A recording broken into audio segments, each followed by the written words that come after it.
Right, so our next speaker will be Denise Forbes from the Student Movement at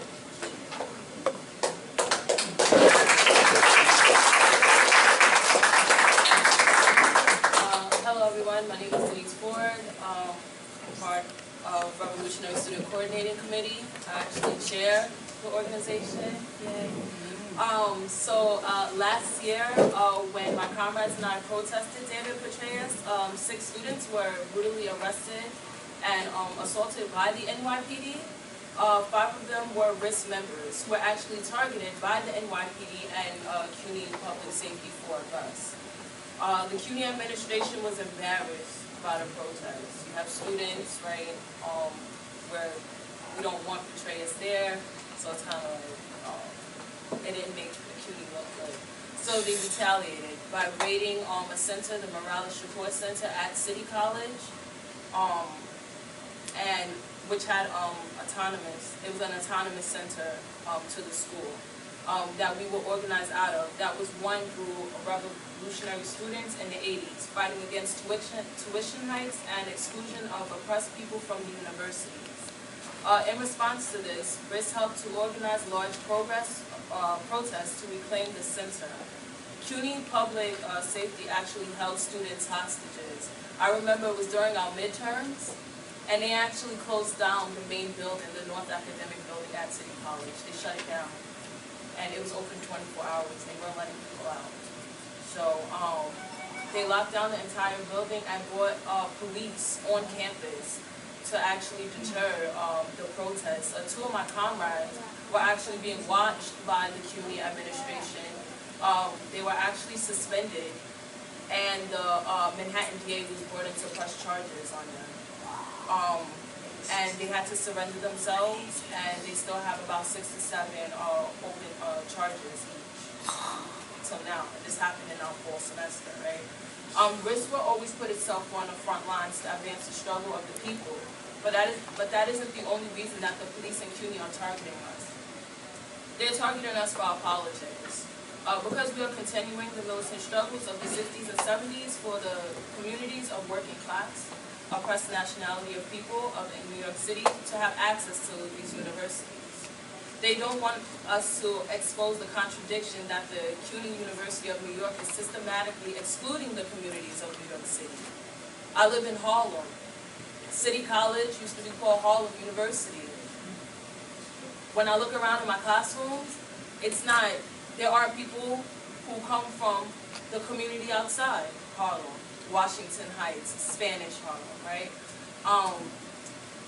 They don't want us to expose this contradiction, excluding the communities of New York, in order to corporatize the university and attract wealthier students from outside of the NYC area. This also creates another contradiction of gentrification of the community by the university. CUNY is a reproductive mechanism for reproducing the ideological state apparatus, the ISA, right? We're taught ideas from the ruling class, from the bourgeoisie. Right? Critical thinking is not actually coming from the everyday worker, no. It's how do you strive to become a CEO, right? That everyone can't be a CEO. Now, when the ruling class is desperate to salvage its declining imperialism, it is introducing the ideology of militarization in the public universities. This is where you get the David Petraeus, right? Or the social science department at City College is renamed the Colin Powell School, right?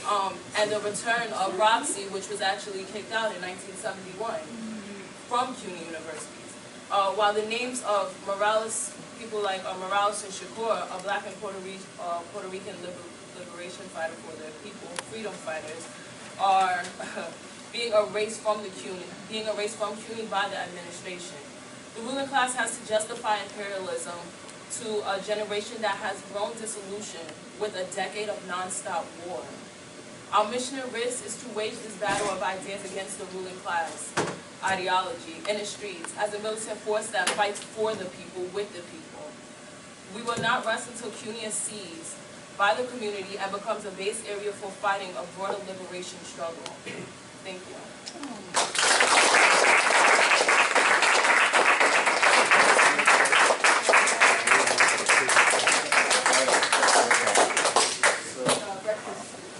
piggybacking off of that real quick, when the morale Shakur struggle was going on, we passed a resolution at the Rutgers City government to indeed solidarity and support of our comrades at CUNY. So, we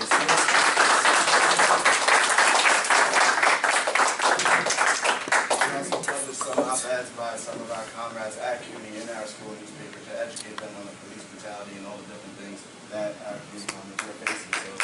So we're always with you guys.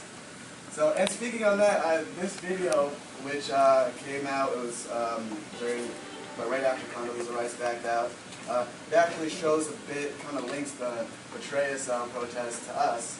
So, we'll, hopefully, I think there's some sound problems, so they might not be able to hear it, but we'll be like a little quiet right off of that simultaneously. So,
former CIA Director General Petraeus stepped down after an extramarital affair scandal last year. He's been repeatedly facing protesters accusing him of war crimes at the City University of New York, where he teaches. Demonstrations demanding accountability from political figures who haven't had to answer for actions criticizing the U.S. and around the world are expected to continue to let politicians know they still want justice. This is Syjil Ashraf, New York.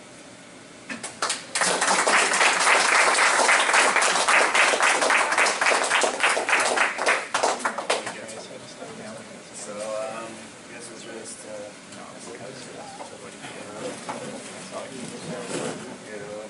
mix up. So, I guess we'll just to really start this off. I think that's something that people confuse is that our movement was not strictly to hold a war criminal accountable for her actions during the Iraq War. It was also against the undemocratic process in which our Rutgers administration functions, and particularly in this case, into the selection process of commencement speakers, which in this case they had a panel of 3 administrators who did not consult with It was 4 administrators and only two faculty members. 2 faculty members, completely ignoring and bypassing the average way, the way they usually do it, which was also completely undemocratic. But they a little less undemocratic. A little less undemocratic than this one, but they did not consult with students. They did not consult with the mass of faculty. When faculty went to try to confront them, they ignored the meetings, and they selected this commencement speaker during the Mike Rice scandal of the basketball coach who was abusing his students, and they did not mention it. We ended up finding this out through Oprah, which is Open Records Act. Basically, there was a '96 exchange in which Barchi, our president, Bob Barchi, was included in. And we actually read some of them as a teacher. We didn't know how bad it was until we saw the emails. The emails go as far back as 2012, and they're talking like, this is great, we've got Rice, by the way, don't tell anyone. So we didn't find out until March, which is way too late usually than when they announced it. They usually announce the commencement speaker like a year beforehand. That's at least in November. Or at least November, beginning of the fall semester. We didn't find out until March, which is also why it didn't give us enough time to mobilize, which is another smart tactic on their part, not that it worked. But so there was a lot of like shady deals going on, and they very clearly knew that they were being shady. So it was basically a two-parter as to what the problems that we had with that. So it started from there. So that really leads into the movement. Rutgers has primarily a very large Muslim population. We have about 12%, I believe. 4,000 students, Muslim students, and we also have a lot of military veterans and people who've been directly affected by this war. So it's like an issue that has been very much in the face of a lot of people. And this movement really just started off with a few concerned students. We are flyering. We have this thing at Rutgers University called 10th State, which was actually started by the anti-war movement 10 years ago during when the Iraq War actually first came around, and they said this university doesn't represent us. We're going to start our own university, have our own university at Rutgers. And basically we set up tents in the middle of the main campus every single year since. And we started there just flyering, talking to people about it, and as well as in the student government, which I was a member of in the past year. We had a referendum whether to welcome or to suggest that the university rescind Condoleezza Rice's. We had two different referendums, one welcoming, one asking to rescind the invitation of Condoleezza Rice. We ended up packing out the entire building, the biggest meeting they ever had. Within an hour, we had mobilized 50 students and got them all into that meeting, our cause. Yeah, so I think at the RUSA meeting there was like a lot more than that. There ended up just more people coming. And we actually had people who were, several of the people in our movement are, in one way or another have been affected by the Iraq War. We have one of the leading organizers was actually a medic in Baghdad. And he spoke about his issues there. We had several kids whose families have been murdered there and or have suffered in some way. And we ended up losing that referendum because of certain students wanting Barack Obama to come speak at our 2016 commencement. We were originally going to win, but we ended up losing that.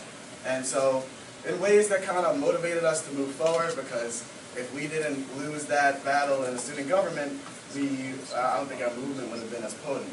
So moving forward, we tried to contact administrators everywhere from the president to the vice chancellor of student affairs to... So that obviously didn't work out, so we started having meetings every night. They started out really small, but from the very beginning, we were very democratic. There wasn't any leader, there wasn't any one organization. There were a lot of students from certain organizations, but this was a movement of individual students. And personally, I feel that that's what really made us so successful. So every night, we would be meetings. Leading up, we decided... leading up to, by the way, these four in the middle were part of the movement as well. They respect them. Actually, we decided we wanted to do an action, and if I could ask John, could you stand up this? I want to show you off your shirts that we got made. One of our members made these shirts. They say no to condo on the front and on the back. Yeah. So also got the flyers too. Yeah, this is one of the flyers we had for our sit-in. We distributed these all over the campus. Just have the hand down, give them to us, they can pass it down. Also, just to give a special note to the democratic process in which we acted as an organization. No matter what we did, anything we did was through a democratic process and voting for it. Me and Syjil and I speaking here today was because we were voted to speak here. We were nominated and voted to speak here. Our Carmelo and Amani, they were our media spokesperson. They were our media spokespersons because they were elected by the body of students organizing this. And that's how we organized everything. And I think that speaks to one of the reasons why we were so successful, because we had a large amount of students come together, meet together, and collectively decide to whatever action we were going to do. So basically, eventually we decided we need to do an action, we need to do something. So we came up with the idea of doing a sit-in. Now, anyone that's familiar with Rutgers knows that our administration building is called the Old Queens Building. It's a historic building, and it's really militarized. It's got like bodyguards outside. A lot of times they'll have Well, cops. now they're always. Now they're so we were like struggling. Like we had like 20 of us. Were like, yeah, we're gonna sit in. Like we had basically planned to have. We had one. Actually, he's not even a student, but he's an activist. Go in and basically like kind of scout, make sure there's no one there. There's no way we would really get hurt. There was no like trouble. And then another student went in and they went and opened the doors. So we went chanting from where they usually have 10th State. It's a big lawn, but really small. And we kind of marched over with our big Condoleezza canvas and our signs, and Ezra had you had the speaker, I think, the speaker in your hand, the handheld megaphone, and you did. So we marched in and we pushed our way into the Queens, and it was just such an awesome, because like one of our friends, like he opened the door and he just had this grin on his face, and we like ran in and someone was like yelling, go, go, go. So just to, I mean, I don't mean to interrupt you there, but you can finish your No, so basically we just went in, and then once we got in, we slowed down. We just kind of sat on like the steps. No, I mean, we weren't running through the whole entire building, but like we sat on like the stairs kind of, and we were chanting and alright, yeah. So at the Sin, basically, I guess just to have a little light, and I guess we shouldn't spend so much time on it, but it really was the most critical action we did. We did this really just to set up a meeting. Well, I mean, everybody did for a variety of reasons, but our reason was to set up a meeting with the president of the university, who was ignoring the students, who repeatedly asked to meet with him, just to even discuss why they would ignore us in inviting, such a person to speak at our commencement. Rutgers, espouses this idea that our commencement speaker is supposed to reflect the social values and morals that we want to give to our students on the way out. And then when our students want to voice how this person doesn't represent that, they ignore us. So we launched our sit-up because we said, you ignore us at meetings, you ignore us in student government, you ignore the faculty, you ignore everything, we're going to have to get your attention somehow. So we launched the sit-in, and eventually, like, they had guards really in front trying to not let us in, but we forced our way in there. We ran up and surrounded the president's office. And then eventually we were there for hours. We wouldn't leave. They had the vice chancellor for student affairs come out. Her job description is to advocate for us, she said. That was not true. She did not advocate for us. She did not care. And Ezra was on good terms with her. I would see her. She would give me a hug. She would say, "How you doing?" She even wanted help. Like, I want Angela Davis to come speak at a different for United Black Council at a conference that we hold, and she was going to help me with that. But when students are actually protesting on the ground in a grassroots movement, and like she just to try to give you a brief way of how she acted, she said on video that she wanted to starve us out in order to get us out. We were there for a few hours, so they didn't allow students to eat. We ordered pizza, they didn't allow us to eat, they didn't allow us to drink water, didn't allow us to go to the bathroom. We have a video of a student begging her to go to the bathroom. Yeah, so just to speak on that, we ended up being basically locked in by the police. And we were there from about 12 o'clock till about 7. That building usually closed about 5, so we did push them back 2 hours, which was a good thing. Really, they did not let you leave. They did not let students who were in the bathroom, including myself. They let you leave, but you couldn't come back in, was the whole thing. So we're not going to leave just because you have to, take a piss, like, don't leave. But like, I was in pain, but I wasn't leaving. But we really would stay there. We would chant. We would sing. We were taking civil rights songs and just singing them in the middle there, so we would connect. So I think one of the most beautiful things, as a side note, to mention about this movement is that some of the things that we took our tactics from, mainly, at least for me, was from the successful BDS movement from apartheid South Africa in 1984, from Rutgers, in which we had a very different university because our president at that time actually got arrested blockading the South African embassy in New York. And now we have a President Baruch who's hand in hand with CEOs and business people.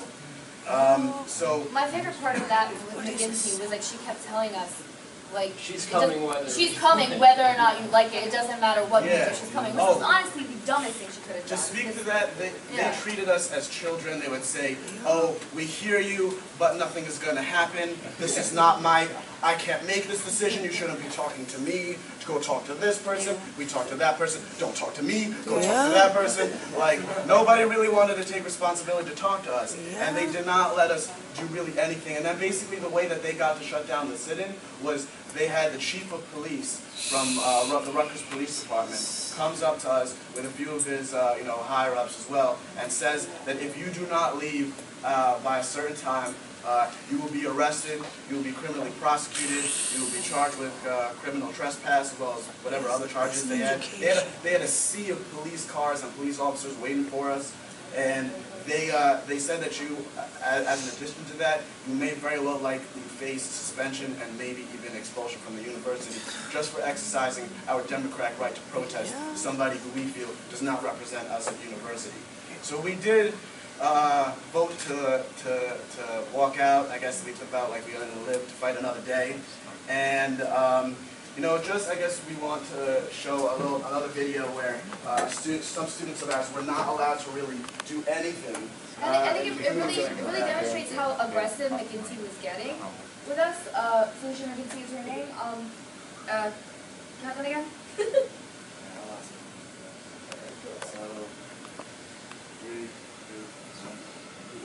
Done anything against any type of human right, any type of basic right of human being as a student of this school.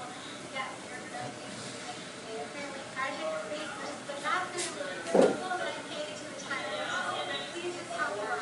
That's McGinty. I really love to. You don't want to ask my permission to just want to film.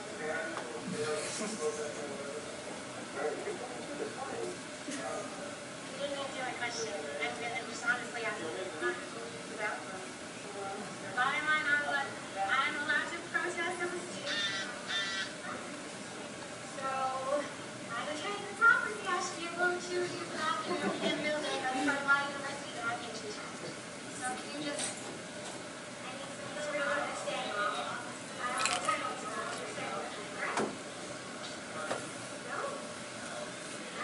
This is how the person is supposed to speak on behalf of students. She was our advocate. She's our advocate.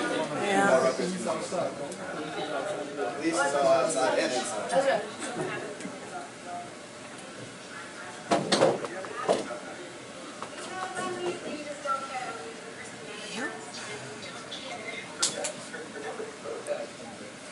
You don't care how me as a human being, as a student. I'm appealing to you.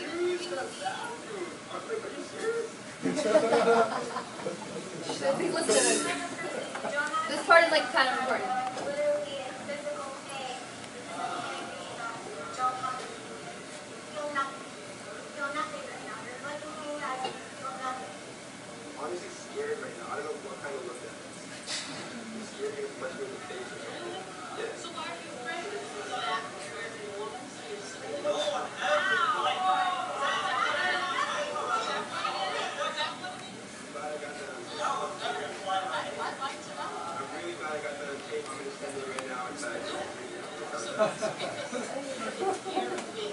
I'm sitting down and you're standing over me. You're scared. If you ask me a question, you're not even responding. You have no empathy in your eyes at all. You ask me a question. Look at her, not me. I think that's good. I think that's good enough. That just gives you a little sense of what we're dealing with. Yeah, so, I mean, the administration wasn't being very professional with us. That wasn't the only thing she did. With another student, she got very confrontational. She basically, I guess we can go, we'll go back to that later. We'll go back to some of the other things that McGinty and Barchi did. But so, from then on, media attention basically started to rise a little bit. But we should, yeah. We'll have to just rush through this. Rush through this. So Anyway, long story short, we had a Senate meeting on a Friday. And so before that, Rutgers is joining the Big Ten this coming year, and they're having a lot of meetings trying to promote how great that is. They had a big Big Ten meeting scheduled that Friday during the protest. Once we started getting a lot of traction for the media and our movement started, taking names, they actually canceled the meeting due to family obligations. Barchi. Apparently we're Our family. president of the university. But then he made the really intelligent move to speak at the Senate meeting later that day, and so we just caught him there. And what we did was we had tape on our mouths. We had I think well over 100 students. Almost 200. But we packed out the entire room. Majority of the place was us. We had tape over our mouth. As soon as he spoke, we mic checked him. Just when you like repeat something. But no, I say like mic check, and everybody goes mic check, so like that kind of thing. We basically just we asked him question after question after question, and we basically exposed who he was. That gained a lot of traction, and the very next day, Condoleezza Rice backed out. And so just to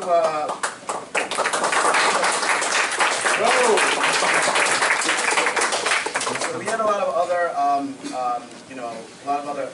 first of all, I just want to say, like, we didn't even get 75% of our actions out. We had mock tortures, hunger strikes, everything. They didn't even get to see us do that. So, anyways, just some quick things to go through. We had these, I don't know where you want to go with this, but as soon as Condoleezza Rice backed out, we received a lot of backlash. There was a lot of op-eds, a lot of articles. Carmelo and Amani started going on news stations. Fox had a field day with it. Basically, there was a moment basically where it was just so obvious, like the way the news media, in general, the news media portrays protests in a not very good way. They portray them as, either a bunch of dirty hippies or like a bunch of, stupid little kids. So people were, I think one man wrote a whole thing about how we're just a bunch of kids who watch TMZ, which I don't think I've ever watched TMZ, but like, they were very dismissive all of a sudden, and a lot of Muslims, because this was a very diverse movement, but it is true that a lot of Muslim students were involved. The MSA and a lot of, ABSA, a lot of Muslim organizations wrote a letter to Barchi on behalf of the Muslim students, and one of the students gave it to McGinty when we met with her, and then she said she would give it to Barchi. When we met with Barchi on the Senate meeting, he said he never received it. So that just shows she wasn't advocating for us, and we were getting, a lot of Muslim students were starting to feel scared, because they were getting tweets calling them, you terrorists. I got one calling me an unpatriotic loser. One was like, you're a loser, and I'm like, oh my god, I'm dying now. So, but there was a difference. Like, for example, people like Ezra or John wouldn't get those terroristic comments. They would just call them terrorist sympathizers. Yeah, leftist lapdogs. They call us leftist libtards. Yeah, so there was a lot of harassment, and even when so two of our they used to be in the student government. They went up to McGinty and they told her, look, we need to talk to you. We are having this harassment. She basically told her, well, you brought that on yourself. That's your fault. She was not willing to work with us on that. So just to say that there's a lot of really different things that go on. We'll have a Q&A, so ask more questions so we can say more of what we got, but what happened, because this is really a long, prolonged movement. But I just want to speak towards what happened, what this movement actually accomplished at Rutgers, not just what it did in getting Condoleezza Rice to back out, but what it did for the future of the student movement, and what we would like to help, hopefully, link with our CUNY comrades as well as everyone else to make a unified student movement throughout the country, and hopefully New Jersey and New York City is a good place to start. But this movement, I'm a Jew. I'm come from an extremely religious background, and I grew up in an extremely Jewish community. I wasn't really exposed to even though I'm just growing up. But in this movement, there was no specific organization that brought people together. It wasn't SJP and MSA and Socialist Alternative saying, come to this thing. It was a bunch of concerned students from no particular loyalty to any organization that came together. We had a unified movement that brought together blacks, Latinos, white people, Jews, Palestinians, Latinos. Everybody came together at one time. We had a panel that had Pakistani, a girl from Abu Dhabi, a Palestinian, a Jew, a Dominican, and a fellow whitey over there, all on one table. And it just speaks to the power of student power. And one thing that we noticed here is that there is nothing, no corporate anything, no political hierarchy can ever amount or equal to people power. When the people come together to organize and stand together, we can get anything done, and we can take power and manifest that power amongst ourselves, which is where the power belongs. And we prove that here. We prove that with no matter how resistant people are, we can always win. And that's something to learn.